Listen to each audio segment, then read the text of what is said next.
ஒருவருக்கு பாரதிய ஜனதா கட்சியில ஒரு ஈர்ப்பு இருக்கலாம்.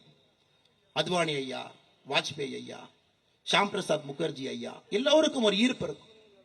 தேசியம், ஆன்மீகம், தெய்வீகம், வலிமையான ஒரு கட்சி, இந்த நாட்டை வழிநடத்தக்கூடிய கட்சி, நான் கரப்ட் பார்ட்டி, பெண்களுக்கு முதல் மரியாதை கொடுக்கக்கூடிய ஒரு கட்சி, சாதாரண மனிதனை தலைவராக்கக்கூடிய கட்சி, எல்லோருக்கும் பாரதிய ஜனதா கட்சியின் மீது ஒரு பார்வை இருக்கும்.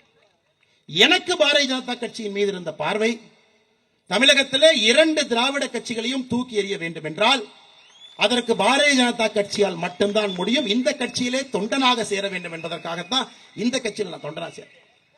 எடப்பாடி பழனிசாமி அவர்களே, உங்ககிட்ட 2 மணி இருக்காங்களே, தங்கமணி, வேலுமணி, போன் பண்ணி டெல்லியில கேட்க சொல்லுங்க. கட்சியில் சேர்ந்த பொழுது நிபந்தனை இல்லாம இந்த கட்சியில சேர்ந்த தொண்டனாக எந்த ஒரு பொறுப்பு வேண்டும் கேட்கவில்லை, பதவி வேண்டும் கேட்கவில்லை, ஒன்றை விட்டு விட்டு வந்திருக்கின்றேன் என்று சொல்லி காட்டவில்லை. 2 திராவிட கட்சிகளும் தூக்கி எறிய வேண்டும் என்றால் பாரதிய ஜனதா கட்சியில தொண்டராக இருக்க வேண்டும் என்று வந்தேன். இந்த கட்சி எப்படி எல்லா தொண்டர்களுக்கும் ஒரு பொறுப்பு கொடுக்குதோ அதுபோல்தான் எனக்கும் ஒரு பொறுப்பு கொடுத்திருக்கு. இது பெரிய பொறுப்பு, சின்ன பொறுப்பு கிடையாது. உங்க கட்சியில வேணா மேடையின் மீது அமர்ந்திருக்கிறனால நீ பொதுச் செயலராக இருக்கலாம். ஆனா எங்க கட்சியில மேடையின் மீது நான் அமர்ந்திருப்பனால் இவர்களுக்கு நான் சேவகம் செய்யக்கூடிய சேவகன். அதான் எங்கள் கட்சிக்கும் அடிப்படையில உங்கள் கட்சிக்கும் இருக்கக்கூடிய அடிப்படை வித்தியாசம். தரக்கூடிய எடப்பாடி பழனிசாமிகளுக்கு இதெல்லாம் தெரியாது.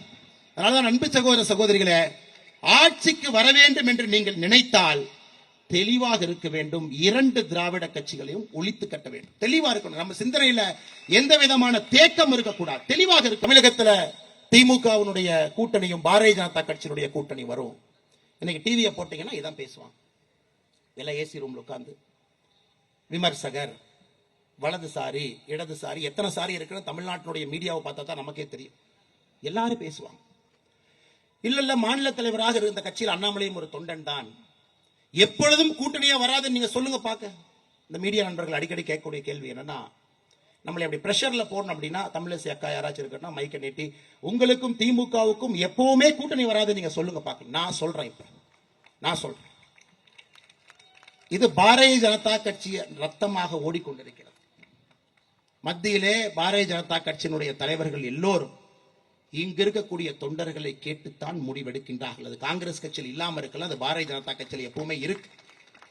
அதற்கு அச்சாரமாக 2024 பாராளுமன்ற தேர்தலில் தேசிய ஜனநாயக கூட்டணி தன்னுடைய பலத்தை காட்டி இருக்கிறது.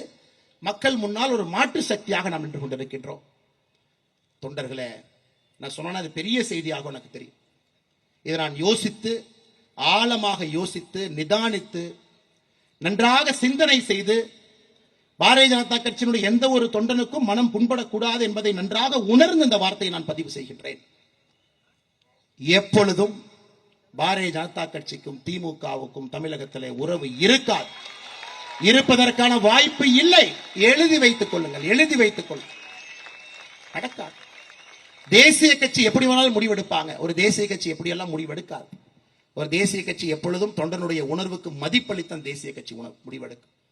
அதுதான் பாரதிய ஜனதா கட்சிக்கும் தேசிய கட்சி என்கின்ற பெயருக்கே ஒரு கெட்ட பெயரை வாங்கி கொடுத்திருக்கக்கூடிய காங்கிரஸ் கட்சிக்கும் வித்தியாசம்.